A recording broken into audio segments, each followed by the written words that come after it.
केजरीवाल बनाम उपराज्यपाल अधिकारों की लड़ाई पर सुप्रीम कोर्ट फैसला सुनाया। सुप्रीम कोर्ट ने 2 जजों की बेंच ने इस पर फैसला सुनाया, लेकिन अधिकारों पर में मतभेद होने के कारण यहां पर यह फैसला सुप्रीम कोर्ट का बड़ी बेंच को ट्रांसफर कर दिया गया। क्या कुछ कहना है केंद्र सरकार और राज्य सरकार के वकीलों का, सबसे पहले आपको वो सुनाते हैं। वहां पर तीनों व्यूज में ये बड़े स्पष्ट तौर पे है कि जो सर्विसेज सिर्फ 1, 2 और 18 जो एंट्रीज हैं, पुलिस, लैंड और पब्लिक ऑर्डर, वो सेंट्रल गवर्नमेंट के पास हैं। बाकी सारी की सारी जो हैं वो दिल्ली सरकार के पास हैं। और सर्विसेज, क्योंकि एंट्री 41 है स्टेट लिस्ट की, तो वो भी दिल्ली सरकार के पास है।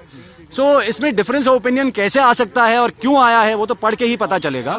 लेकिन हमने कोर्ट को ये कहा, क्योंकि वो हमारी जो अपील्स हैं उनको वो डिस्पोज ऑफ कर रहे थे, जबकि स्पष्ट तौर पे डिफरेंस ऑफ ओपिनियन था 2 जजेस का, उसको वो डिस्पोज ऑफ नहीं कर सकते। इसलिए हमारी रिक्वेस्ट पे कोर्ट ने ये अब निर्णय दिया है कि सर्विसेज का जो इशू है वो ऑनरेबल सीजेआई जो हैं उनको रेफर किया गया है एक लार्जर बेंच कॉन्स्टिट्यूट करने के लिए। तो मैं सिर्फ यही कह सकता हूं कि 4 साल से लड़ाई चल रही थी और लड़ाई अभी जारी है। उसमें कोई दो राय नहीं थी कि फाइनल जो कॉल है वो अगर डिफरेंस ऑफ ओपिनियन एलजी और स्टेट का होगा, कैबिनेट और काउंसिल ऑफ मिनिस्टर्स का होगा led by the chief minister और एलजी का, तो वो प्रेसिडेंट के पास जाएगा।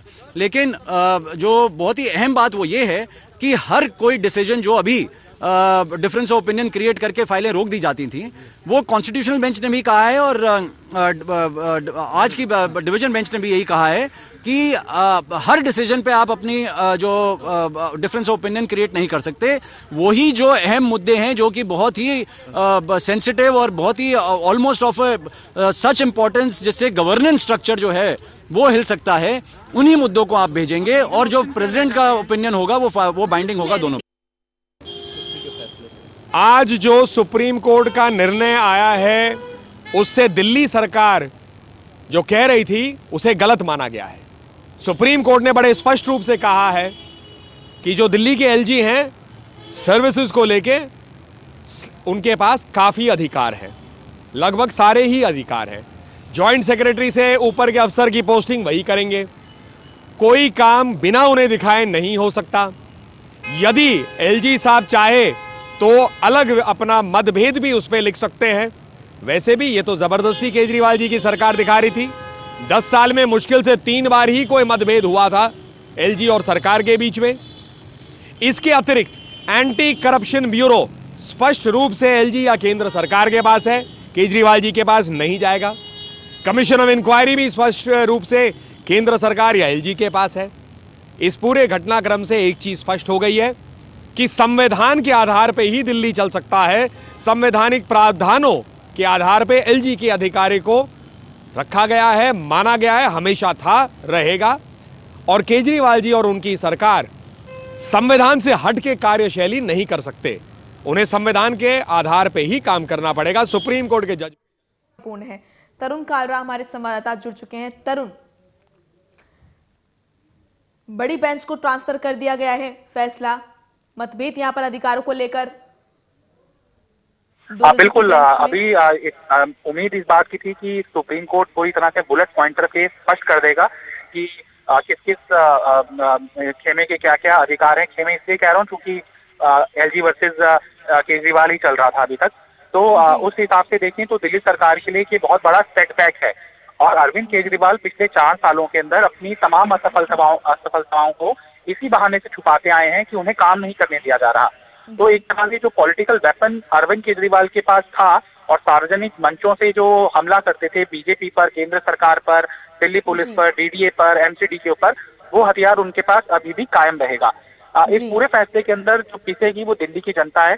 क्योंकि अगर देखें पुलिस, लैंड और पब्लिक ऑर्डर, इसके अलावा जो सर्विसेज जोड़ा गया था जिसके ऊपर मुख्य आरोपी के तौर पर केजरीवाल सरकार सुप्रीम कोर्ट में गई थी, सर्विसेज के अंदर भी निचले स्तर के अधिकारी केजरीवाल सरकार के अधीन माने गए हैं। और ये ऐसा नहीं है कि ये अभी व्यवस्था सुप्रीम कोर्ट ने दी है, नई व्यवस्था दी है।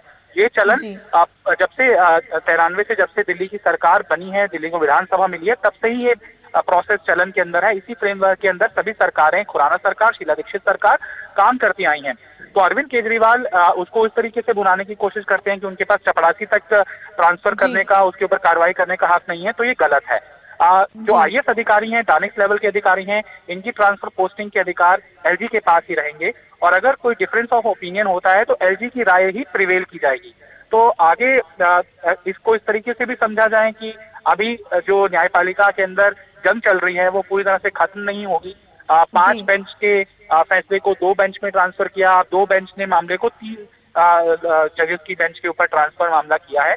तो लोकसभा चुनाव तक यही मुद्दा छाया रहेगा कि केजरीवाल सरकार को काम नहीं करने दिया जा रहा है, केजरीवाल सरकार उसको अपने पॉलिटिकल वेपन के तौर पर इस्तेमाल करेगी, और बीजेपी हमलावर इस कारण हो रही है कि अगर केजरीवाल मौजूदा परिस्थितियों में काम नहीं कर सकते तो उन्हें अपने इस्तीफा दे देना चाहिए मुख्यमंत्री पद से, और हम अच्छा शासन दिल्ली को इसी फ्रेमवर्क के अंदर, इसी अधिकारों के अंदर दे सकते हैं। जी तरुण, यहाँ पर कह सकते हैं कि जो दिल्ली सरकार है, अरविंद केजरीवाल है, उनकी उम्मीदों पर कहीं ना कहीं पानी फिर गया है। देखिए, जाहिर तौर पर अगर सुप्रीम कोर्ट से सरकार को ज्यादा अधिकार मिलते, स्पेशली अगर सर्विसेज डिपार्टमेंट दिल्ली गवर्नमेंट के अंडर आ जाता, क्योंकि शकुंतला डी गैमलिन का मामला बहुत विख्यात हुआ था जब उन्हें कार्यकारी सीएस बनाया गया था एलजी की तरफ से, तभी से ये मामला तूल पकड़ना शुरू हुआ, और फिर अधिकारी वर्सेस केजरीवाल सरकार, कई अधिकारी फहरिस्त में हैं जो केजरीवाल सरकार के निशाने पर रहे और कईयों से तीखी नोकझोंक हुई। ये भी हालात देखने पड़े दिल्ली को कि आईएएस अधिकारी के दफ्तर में ताला तक लगा दिया गया, और आईएएस अफसरों ने अपना बचाव करने के लिए पुलिस की सिक्योरिटी तक डिमांड की अपने दफ्तरों के बाहर। तो ये हालात दिल्ली देख चुकी है और दिल्ली का विकास ही इससे प्रभावित हो रहा है।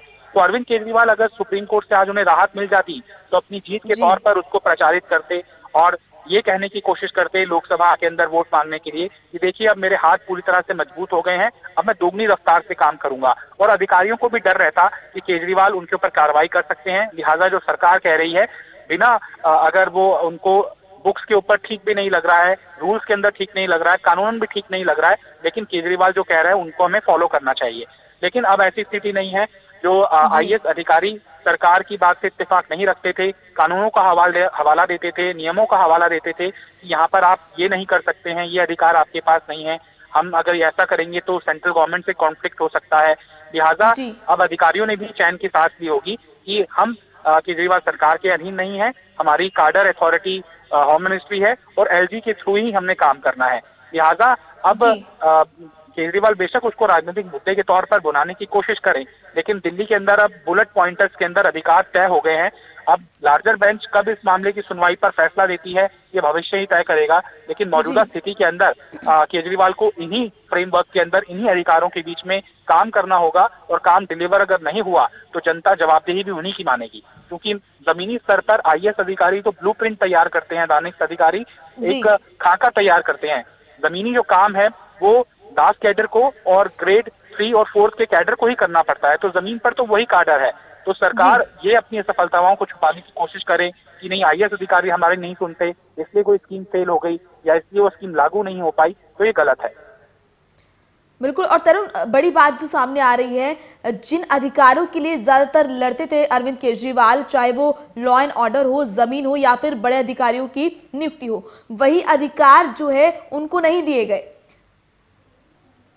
देखिए, अरविंद केजरीवाल को भी लगता है, शीला दीक्षित ने अभी एक टिप्पणी की है कि अधिकार मैंने भी डिमांड की है, मैंने भी फुल स्टेटहुड की पूरी कोशिश की, लेकिन वो मैं कामयाब नहीं हुई हासिल करने में। लेकिन ऐसा नहीं था कि उसको ढाल बनाते हुए 15 साल हमने दिल्ली के विकास को बाधित रखा या फिर शिकायती रवैया अख्तियार किया कि मैं ये काम इसलिए नहीं कर पा रहा हूँ क्योंकि मुझे ये अधिकार नहीं है, इसलिए मैं जिम्मेदारी पूरी नहीं कर पा रहा हूँ।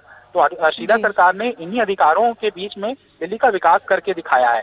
तो कहीं ना कहीं अरविंद केजरीवाल एक डाइवर्ट इशू को जरूर करने की कोशिश कर रहे हैं, लेकिन जनता के सामने सच्चाई तो जो दिल्ली के अंदर तमाम परेशानियां हैं उसके तौर पर आ ही रही हैं। जी बिल्कुल। और तरुण, क्या लगता है सुप्रीम कोर्ट के इस फैसले को अब किस तरह लोकसभा चुनाव के लिए इस्तेमाल कर सकते हैं अरविंद केजरीवाल? देखिए, उनके नेताओं के ट्वीट्स देखें, उनकी टिप्पणियां देखें तो सुप्रीम कोर्ट के फैसले की ये ऐसा चलन में आने अब लग गया है कि जुडिशरी के ऊपर भी प्रश्न चिन्ह लगने शुरू हो गए हैं और नेता जी, बिल्कुल। अब उनको भी सवालों के घेरे में खड़ा कर रहे हैं। संजय सिंह टिप्पणी कर रहे हैं कि सुप्रीम कोर्ट का ये फैसला गलत है। अभी 1 बजे अरविंद केजरीवाल भी प्रेस कॉन्फ्रेंस करने जा रहे हैं। तो कहीं ना कहीं जो एक टॉप जुडिशियल बॉडी है, अगर उसने कुछ अधिकार सुनिश्चित कर दिए हैं तो उसी फ्रेमवर्क के अंदर हमें सरकार को काम करने की जरूरत है। लेकिन अगर कोई भी किसी की नहीं मानेगा तो फिर कॉन्स्टिट्यूशन किस बात का, जुडिशरी किस बात की, कार्यपालिका किस बात की? सभी लोग अपनी मनमानी के ऊपर ही अपने अधिकार खुद ही तय करने लग जाएंगे तो अराजकता तो फैलेगी।